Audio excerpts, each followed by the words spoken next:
नमस्कार दोस्तों, government job with AP sir YouTube channel में आपका दिल खुलकर स्वागत है। और हमेशा की तरह आप यूपी पुलिस बैच के इस सेशन में एपी सर के साथ रूबरू हो रहे हैं। और आजकल दोस्तों हम जो है यूपी पुलिस कांस्टेबल का जो सिलेबस है उस पर हम लोग चर्चा कर रहे हैं, उसका विश्लेषण कर रहे हैं। तो इसी कड़ी में दोस्तों जो है इसके पहले जो है आपको जीएस जीके हिंदी और रीजनिंग का आपको सिलेबस का संपूर्ण विश्लेषण हो चुका है। उसमें क्या क्या इम्पोर्टेंट हैं, क्या क्या सिलेबस में ज़्यादा ध्यान जो देने योग्य है उस पर चर्चा की जा चुकी है। बाकी जो अभी तक का सिलेबस पे चर्चा की जा सकी है उसका स्मार्ट स्ट्रेटजी क्या होगा जो आपके एग्ज़ाम के लिए प्रॉपर बहुत काम करेगा, उस पर हम लोग बाद में चर्चा करेंगे। लेकिन उसी कड़ी में दोस्तों आज जो है हम लोग चर्चा करने वाले हैं जो कि आपके एग्ज़ाम पेपर का एक अभिन्न खंड है, मैथ या जिसे हम लोग न्यूमेरिकल एबिलिटी कहते हैं, उस पर आज हम लोग चर्चा करेंगे। दोस्तों जैसा कि जानते हैं कि आपके सिलेबस में जो मैथ का खंड है उसके लिए तो उसका जो पार्टिसिपेशन रखा गया है 37-38 क्वेश्चन का रखा गया है। बट पिछले दो जो एग्ज़ाम हुए थे 2018 में 19 में, उसमें जो है उसकी जो संख्या है 37-38 न करके उसमें प्रीवियस ईयर पेपर में केवल 19 दिखाई जा रही है, मतलब केवल 19 क्वेश्चन आए थे। मतलब दोस्तों लगभग 18-19 क्वेश्चन उसका जो है कट करके आपके रीजनिंग में जोड़ दिया गया। इसके पहले के वीडियो में भी दोस्तों मैं आप लोगों से चर्चा कर चुका हूं कि आखिर मैथ के 17-18 क्वेश्चन कट करके रीजनिंग में क्यों जोड़ा गया। मैं इसकी चर्चा कर चुका हूं और थोड़ा बहुत उस पर प्रकाश डाल देता हूं। उसका रीज़न यही है कि दोस्तों आपका जो सिलेबस मैथ का रखा गया है इसमें कहीं भी आपके सिलेबस में मैथ नाम का उल्लेख ही नहीं किया गया है। उन्होंने कहा है कि न्यूमेरिकल एबिलिटी, जिसका अर्थ होता है आंकिक योग्यता। और आंकिक योग्यता में दोस्तों जैसा कि आपके सामने आपके न्यूमेरिकल एबिलिटी का जो है ऑफिशियल सिलेबस पड़ा भी हुआ है। दोस्तों ऑफिशियल सिलेबस का अवलोकन करने के बाद आप निश्चित रूप से आश्वस्त होंगे कि जो इसमें जो भी यूनिट और टॉपिक रखा गया है वो जो है अरिथमेटिक का है। कहीं से भी थोड़ा बहुत जो है एक आध क्वेश्चन आपके मेंसुरेशन से आते हैं और ये डीआई वगैरह तो खैर वो सब जगह है, कोई बड़ी बात नहीं है। तो इसका हम लोग देखें तो 90% जो सिलेबस है वो अरिथमेटिक का है। और अरिथमेटिक की जो संगणना होती है वो आपके ज़्यादातर न्यूमेरिकल एबिलिटी के अंतर्गत ही होती है। तो इसीलिए जो है ये जो है आपके 18-19 क्वेश्चन को कट करके उसको रीजनिंग में जोड़ने का यही कारण है। इनकेस जो भी हो, चूँकि दो एग्ज़ाम में पिछले प्रीवियस ईयर एग्ज़ाम में 18-19 क्वेश्चन एमआई से पूछा गया है, तो फिलहाल हम लोग उसको फोकस करके ही चलेंगे। बट हमारा जो ध्यान है, हमारे दिमाग में अभी भी ये बैठा के चलना है कि इसमें 37-38 क्वेश्चन सिलेबस के अकॉर्डिंग पूछा जा सकता है। खैर जो भी हो, क्वेश्चन 19-20 आए, 18-19 आए या 37-38 आए, हमें अपने सिलेबस को पूरा पूरे शिद्दत के साथ तैयार करना है। और चूँकि इसमें एडवांस मैथ है नहीं, कहीं भी आपका एलजेब्रा या ट्रिग्नोमेट्री या कहीं भी और एडवांस मैथ के सेक्शन नहीं है, तो सीधी सी बात है कि जो है ये अरिथमेटिक है, काफ़ी आसान हो जाता है। और आसान का मतलब ये है कि अगर इसमें 19 क्वेश्चन दोस्तों आते हैं तो बहुत कम समय में लगभग 14-15 मिनट में आपके मैथ के 19 क्वेश्चन बहुत आराम से किए जा सकते हैं। और अगर 37-38 क्वेश्चन आते हैं तो आधे घंटे में पूरे मैथ के 37-38 क्वेश्चन किए जा सकते हैं। चूँकि इस सिलेबस में ज़्यादातर जो टॉपिक रखा गया है अरिथमेटिक का रखा गया है, तो सीधी सी बात है इसमें आपका जो है ट्रिकी मैथ स्मार्ट तरीके से बहुत आसानी से, बहुत जल्दी से और बहुत एक्यूरेसी और स्पीड के साथ हल किया जा सकता है।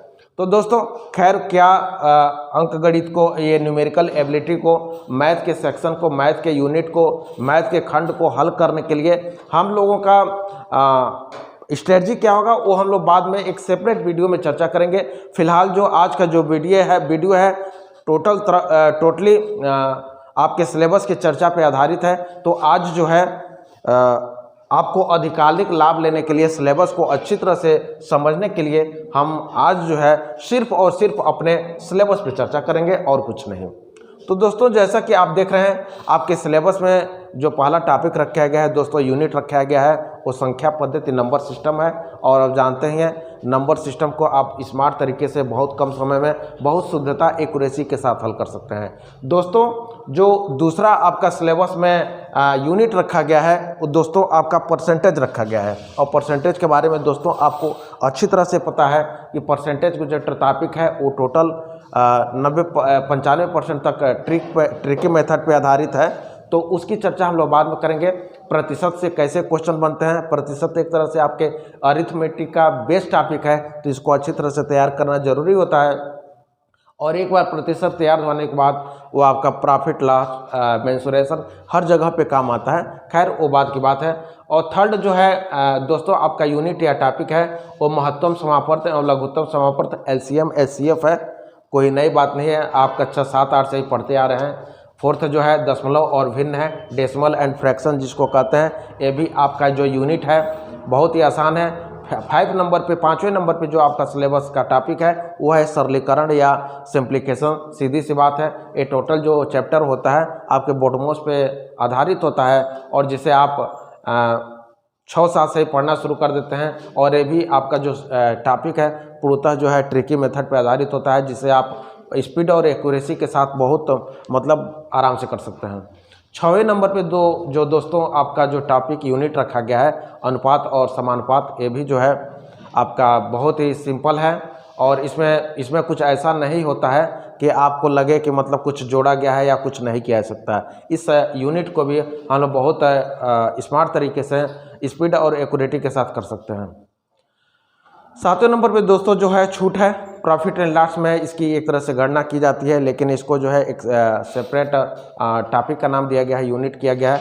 डिस्काउंट काफ़ी आसान है, कुछ परसेंटेज और प्रॉफिट एंड लॉस से संबंधित कुछ ज़्यादा है नहीं दोस्तों। इसी छूट को आपको नेक्स्ट स्टेप पर रखा गया है 8वें यूनिट में, लाभ और हानि प्रॉफिट एंड लॉस। बहुत कुछ सिंपल है, कुछ नई बात करने की ज़रूरत नहीं है, आप समझ सकते हैं। भागीदारी पार्टनरशिप दोस्तों, ये जो भागीदारी आपका जो यूनिट रखा गया है, टॉपिक रखा गया है, ये आपके पूरे सिलेबस में मैथ में न्यूमेरिकल एबिलिटी के सिलेबस में ये बहुत ज़्यादा इंपॉर्टेंट है। क्योंकि अगर हम लोग प्रीवियस ईयर पेपर का अध्ययन करो तो हर साल इसमें कम से कम 2 क्वेश्चन तो जरूर पूछे गए हैं। और ये बहुत सिंपल भी होता है, कोई बड़ी बात नहीं है। साधारण ब्याज 10वें नंबर पे है आपका। साधारण ब्याज सिंपल इंटरेस्ट आपके एग्जाम के लिए बहुत ईजी होता है और आप बहुत शुरू से इसको पढ़ते आ रहे हैं और जानते हैं कि इसको भी स्पीड और एक्यूरेसी के साथ बहुत आसानी से हल किया जा सकता है। दोस्तों आपका जो नेक्स्ट टॉपिक यूनिट है आपके न्यूमेरिकल एबिलिटी का, वो है चक्रवृद्धि ब्याज, जैसे कंपाउंड इंटरेस्ट भी कहते हैं। और जानते हैं कि जब आप आसानी से साधारण ब्याज कर लेते हैं तो चक्रवृद्धि ब्याज कंपाउंड इंटरेस्ट में भी आपको कोई खास दिक्कत नहीं होती है। हालांकि साधारण ब्याज सिंपल इंटरेस्ट और कंपाउंड इंटरेस्ट मैथ का ही दोनों एक अभिन्न हिस्सा है, बट आपका जो है यूपीपी का सिलेबस है उसमें दोनों को अलग अलग चैप्टर के रूप में शो किया गया है। नेक्स्ट जो 12वें नंबर का आपका जो सिलेबस में टॉपिक है, यूनिट है, वो है समय दूरी, जिसे टाइम एंड डिस्टेंस कहते हैं। आप लोग जानते हैं चोर ट्रेन ये सब की जो इसमें वो होती है क्वेश्चंस इससे संबंधित होती है। और आप तो बहुत 18/5 5/18 ये सब जो है आप बहुत इस तरह से वाकिफ़ हैं और इसमें नया कुछ नहीं है। दोस्तों 13वें नंबर पर का औसत आता है, औसत एवरेज। और औसत एवरेज जानते हैं ये भी आपके न्यूमेरिकल एबिलिटी से काफ़ी सिंपल एक यूनिट है जिसे बहुत आसानी से किया जा सकता है। समय और काम आपका जो टाइम और वर्क है ये भी आपके कहीं ना कहीं बहुत इजी चैप्टर है और कहने की कोई बात नहीं है, आप कक्षा 6, 7, 8 से पढ़ते आ रहे हैं। मेंसुरेशन दोस्तों ये जो है इससे संबंधित जो क्वेश्चन है आपके न्यूमेरिकल एबिलिटी में 1 से 2 पूछे जाते हैं और जो मेंसुरेशन से आपके क्वेश्चन पूछे भी जाते हैं वो टोटली दोस्तों आपके फार्मूला बेस्ड होते हैं। इसमें कुछ ऐसा नहीं होता है कि आपको ज़्यादा दिमाग और प्रेशर की ज़रूरत पड़े। सारणी और ग्राफ का प्रयोग आपका टेबल और DI जो होता है इससे भी आपका यूज जो है कुछ खास नहीं है। जो भी हमारे दोस्त हैं 8, 9 में 10 में मैथ का अध्ययन किए हैं, सिंपल जो एलिमेंट्री मैथ होता है उसका भी अध्ययन किए हैं तो वो आसानी से कर सकते हैं। 17वें नंबर पे जो दोस्त हैं विविध या मिसलेनियस है, इसमें दोस्तों कुछ ये है कि आपके जो पूरे सिलेबस में कुछ टॉपिक वगैरह कहीं छूट गए हैं तो यहाँ पे उसको कवर कर दिया जाता है। और विविध में ऐसा मत सोचिए कि आप बहुत कुछ विविध के नाम पर कुछ किया जाता है, ऐसा कुछ नहीं है। ये सब क्वेश्चन इसी से संबंधित आते हैं। और 18वां और जो अंतिम आपका जो टॉपिक है दोस्तों वो आपका अंकगणितीय संगणना और विश्लेषणात्मक कार्य है। ये भी दोस्तों इसकी जो चर्चा करें तो कुछ एक खास आपका सिलेबस या ये जो टॉपिक या यूनिट नहीं है, ये टोटल जो है पूरे आपके सिलेबस का ये सार है, अरिथमेटिकल कैलकुलेशन एंड एनालिसिस। ये जो दोस्तों हम लोगों ने 18 जो आपके न्यूमेरिकल एबिलिटी जो सिलेबस है यूपीपी कांस्टेबल का, उस पर हम लोगों ने जो सिलेबस में 18 जो टॉपिक यूनिट है उसकी चर्चा कर लिया दोस्तों। अगर हम लोग जो है इम्पोर्टेंस के दृष्टि से देखें तो आपका जो है इसमें प्रतिशत जो है बहुत इंपॉर्टेंट है। महत्तम समापन से एक आध क्वेश्चन जरूर पूछे जाते हैं। दशमलव और भिन्न दशमलव जो ये इसमें जो 5वें नंबर का जो दोस्तों सरलीकरण सिंप्लीफिकेशन जो आपका टॉपिक है एग्जाम की दृष्टि से थोड़ा ज़्यादा इंपॉर्टेंट है। अक्सर ये देखा गया कि इससे 2 से 3 क्वेश्चन तक बनते हैं। अनुपात और समानुपात से सामान्यतः एक क्वेश्चन रखे जाते हैं। छूट से भी आपका लगभग एक क्वेश्चन रखा जाता है, लेकिन वहीं प्रॉफिट और लॉस थोड़ा ज़्यादा इंपॉर्टेंट है क्योंकि ये कई चीज़ों को कई चैप्टर को एक साथ कैरी करता है। भागीदारी मैंने दोस्तों आपको पहले ही बता दिया है, ये आपका जो चैप्टर है दोस्तों ये आपके दृष्टि से एग्जाम की दृष्टि से पेपर की दृष्टि से थोड़ा ज़्यादा इंपॉर्टेंट है क्योंकि हर साल निश्चित रूप से इसे 2 से 3 लगभग क्वेश्चन पूछे गए हैं। साधारण ब्याज और चक्रवृद्धि ब्याज इससे संबंधित क्वेश्चन दोस्तों मैं बता दूं 1 से 2 जरूर पूछा जाते हैं और ये आपके एग्जाम की दृष्टि से बहुत इंपॉर्टेंट है। समय और दूरी दोस्तों इससे एक आध क्वेश्चन हमेशा पूछे जाते हैं और व्यक्ति से संबंधित हो सकता है, ट्रेन से संबंधित होता है, चोर और सिपाही से संबंधित हो सकता है। औसत से भी दोस्तों एक आध क्वेश्चन जरूर पूछे गए हैं। समय और काम भी आपका इंपॉर्टेंट है और इससे भी हर साल एक आध क्वेश्चन जरूर पूछे गए हैं। और मेंसुरेशन को देखा जाए तो दोस्तों हर साल इससे एक क्वेश्चन जरूर आता है। वैसे ही और सराउंडिंग और ग्राफ का रेगुलर तो नहीं, लेकिन इससे भी लगभग एक आध क्वेश्चन पूछे गए हैं। विविध को मैंने बता दिया, सारे चैप्टर का एक सार है। अंकगणितीय संगणना और विश्लेषणात्मक कार्य मैंने आपको पहले ही बता दिया कि कुछ खास चैप्टर नहीं है, ये सब चैप्टर का सारे जो आपके टॉपिक्स हैं उसका समावेश है। दोस्तों अगर देखा जाए पूरे सिलेबस की चर्चा हम लोग करें, एक संक्षिप्त विश्लेषण करें तो हम यही पाते हैं कि भले ही पुलिस प्रोन्नत बोर्ड की तरफ से ये जो है न्यूमेरिकल एबिलिटी जो मैथ के नाम से आपको जाना जाता है, आपको भले ही उसमें उन्होंने 18 जो है टॉपिक्स या चैप्टर शो किए हैं, बट अगर रियल में देखा जाए अरिथमेटिक की दृष्टि से तो ये मुश्किल से 14 टॉपिक बैठते हैं, मुश्किल से 13-14 टॉपिक बैठते हैं ये। और आपके ये जो 13-14 टॉपिक हैं लगभग 98% जो है आपके एलिमेंट्री अरिथमेटिक से है, प्रारंभिक अंकगणित से हैं। तो इसमें ऐसा कुछ नहीं है दोस्तों। ये जो चैप्टर है पिछले मैंने जैसा कि चर्चा किया इसमें 18-19 में जो आपका एग्ज़ाम हुआ था कांस्टेबल का, उसमें तो इसमें 18-19 क्वेश्चन ही मैथ से पूछे गए थे। बाकी इसके सेक्शन 50% को लगभग कट करके आपको रीजनिंग में जोड़ दिया गया था। खैर जो है क्वेश्चन 18-19 से आए या 37-38 आए, बात वही होगी। हमें अगर मैक्सिमम मार्क्स गेन करना है तो हमें अपने पूरे सिलेबस का अध्ययन करना है। और जैसे दोस्तों आपको बता दूं मैं कि जैसे हिंदी में आप 100% गेन कर सकते हैं, आप रीजनिंग में 100% तक नंबर गेन कर सकते हैं, स्कोर कर सकते हैं, वो भी कम समय में। वैसे ही आपका जो न्यूमेरिकल एबिलिटी या मैथ है इसमें भी दोस्तों आप लोग बहुत कम समय में लगभग अपने सिलेबस को 90-95% तक कवर कर सकते हैं। तो दोस्तों ये रहा आपका जो है एक टोटली जो है एनालिसिस आपके न्यूमेरिकल एबिलिटी या मैथ के सिलेबस पर।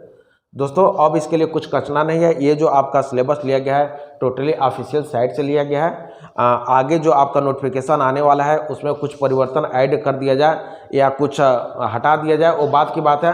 फिलहाल आप इसी को ध्यान में रख करके तैयारी कीजिए। बाकी आपका जो नोटिफिकेशन आएगा तो फिर से ऑफिशियल वेबसाइट को देख करके अगर उसमें कुछ ऐड या माइनस करना होगा तो उसका संपूर्ण विश्लेषण बाद में एक सेपरेट वीडियो में फिर से किया जाएगा। तो दोस्तों उम्मीद है कि आज का जो सेशन चला मैथ के एनालिसिस पे, न्यूमेरिकल एबिलिटी के एनालिसिस पे आपको निश्चित रूप से पसंद आया होगा। और इसमें ऐसा कुछ नहीं है कि जो कि आपको समझ में ना आए। फिर भी अगर कुछ ऐसा रह जाता है कि आपको समझ में ना आ रही है तो हमारे वीडियो को आप 1 से 2 बार देखेंगे एनालिसिस करेंगे तो आपका जो है सिलेबस के बारे में जो भी थोड़ा बहुत कन्फ्यूजन है वो अपने आप समाप्त हो जाएगा। इसके बावजूद भी दोस्तों अगर आपकी कुछ क्वेरी है, कुछ जिज्ञासा है जो कि कन्फ्यूजन के रूप में बना हुआ है तो आप कमेंट बॉक्स में लिख सकते हैं। यथाशीघ्र उस पर उत्तर पे विचार किया जाएगा। इसके बावजूद भी अगर कमेंट बॉक्स से भी आपके प्रॉब्लम सॉल्व नहीं हो रहा है तो आप व्यक्तिगत रूप से जो हमारे डिस्क्रिप्शन में फ़ोन नंबर का उल्लेख है उस पर भी आप समरी में हमसे चर्चा कर सकते हैं।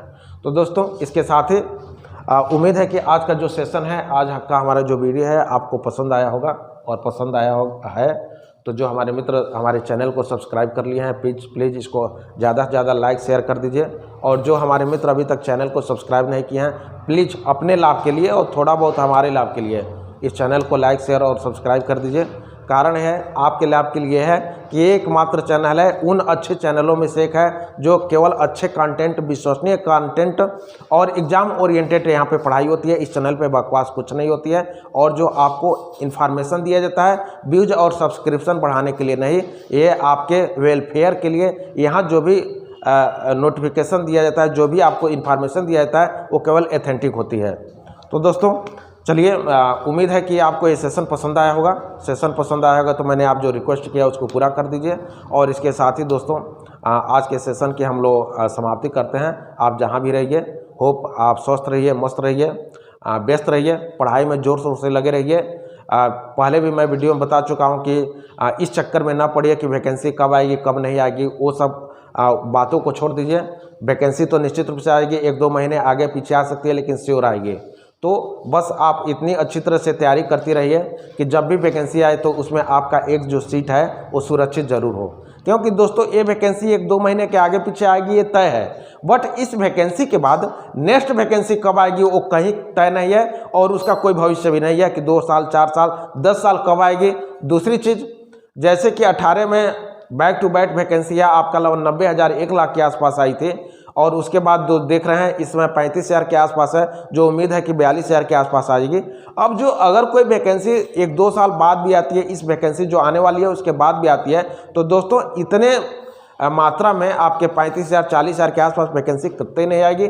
बहुत आएगी तो 5-10,000 15,000 यही आएगी, इससे ज़्यादा कुछ नहीं आएगी। तो दोस्तों उम्मीद है कि मैं आपको जो सजेस्ट कर रहा हूँ उसको सजेस्ट और रिक्वेस्ट दोनों मान करके आप जो है अपना जो है पूरा ध्यान जो है पढ़ाई पे लगाइए। किसी तरह से के फालतू बहस में या किसी तरह के फालतू यूट्यूबर के चक्कर में कतई न पड़े। अपना जो ध्यान है एथेंटिक चैनल से या ऑफलाइन जैसे भी क्लास से आप ज़्यादा से ज़्यादा पढ़ाई करें, और एक ठान ले कि हमें किसी तरह से इस वैकेंसी में जो आने वाली है किसी तरह से एक सीट सुरक्षित कर देना है। इससे ज़्यादा कुछ नहीं। जब सीट सुरक्षित हो जाएगा तो किंतु परंतु वाली सारी बात समाप्त हो जाएगी। और दोस्तों जो भी पढ़ाई कीजिए पूरे संकल्प के साथ कीजिए, और आपको वर्दी लेना है तो बस खाकी के बारे में सोचिए, खाकी से संबंधित सोचिए, खाकी के नींद जगिए, खाकी के नींद सोइए, और एंजॉय करके पूरे शिद्दत के साथ, पूरे जोर शोर के साथ, पूरे उत्साह के साथ पढ़ाई कीजिए। इससे ज़्यादा कुछ नहीं।